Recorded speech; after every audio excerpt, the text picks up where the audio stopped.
Assalamualaikum warahmatullahi wabarakatuh. Om Swastiastu, Shalom, Namo Buddhaya, salam kebajikan untuk kita semua.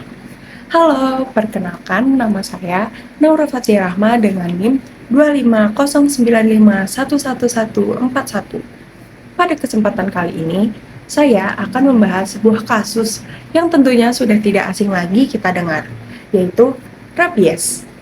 Rabies merupakan penyakit zoonosis yang mematikan dan masih menjadi tantangan di berbagai wilayah Indonesia, termasuk Pulau Bali.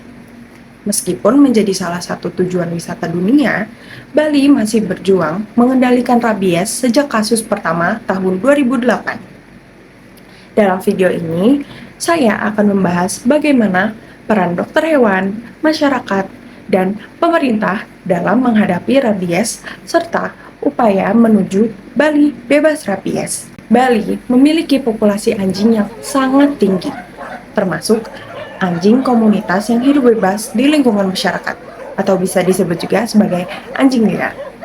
Hal ini menyebabkan tingginya interaksi manusia dengan anjing, penyebaran rabies menjadi sulit dikendalikan, dan juga vaksinasi belum menjangkau semua hewan.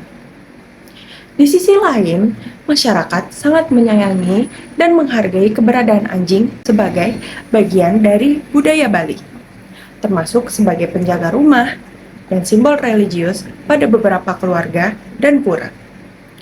Namun, minimnya pemahaman soal kesehatan hewan membuat risiko rabies tetap tinggi. Rabies tidak hanya berdampak pada hewan, tetapi juga pada hak masyarakat atas rasa aman dan kesehatan. Karena itu, upaya pengendalian harus dilakukan secara terpadu sesuai prinsip One Health. Masalah yang ada di sini adalah mengapa rabies masih menjadi ancaman di Pulau Bali. Lalu, bagaimana peran regulasi, pemerintah, dan dokter hewan dalam penanganannya? Dan apa partisipasi masyarakat yang diperlukan untuk mencapai target Bali bebas rabies? Kita masuk ke peran regulasi dan pemerintah. Pemerintah Bali telah menerbitkan peraturan daerah pengendalian rabies yang mengatur vaksinasi anjing wajib, penertiban populasi anjing liar secara manusiawi, laporan gigitan hewan sebagai kejadian medis darurat. Program Mass Dog Vaccination dilakukan hampir setiap tahun, melibatkan dinas, dokter hewan, dan juga relawan. Lalu yang kedua, ada peran dokter hewan. Dokter hewan menjadi ujung tombak melalui pengendalian dan vaksinasi pada hewan penular rabies, edukasi masyarakat untuk memahami gejala dan bahaya rabies. Lalu, penanganan medis jika ditemukan hewan yang dicurigai terinfeksi, dan sistem pelaporan berbasis data seperti Sistem Informasi Kesehatan Hewan Nasional.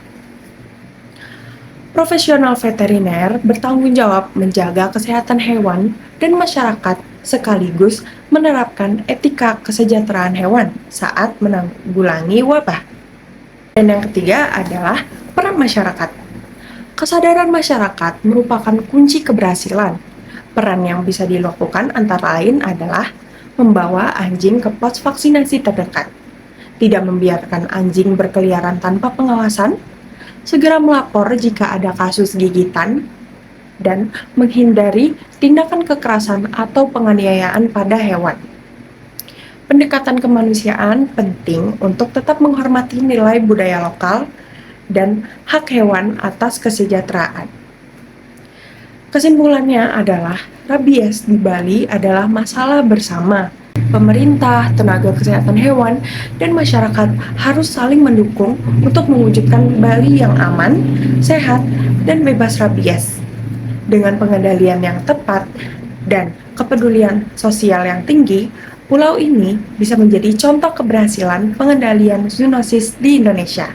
Saya mengajak seluruh masyarakat Bali dan Indonesia untuk mendukung program vaksinasi anjing secara rutin, mematuhi aturan perintah terkait pengendalian rabies, meningkatkan kepedulian pada kesejahteraan hewan.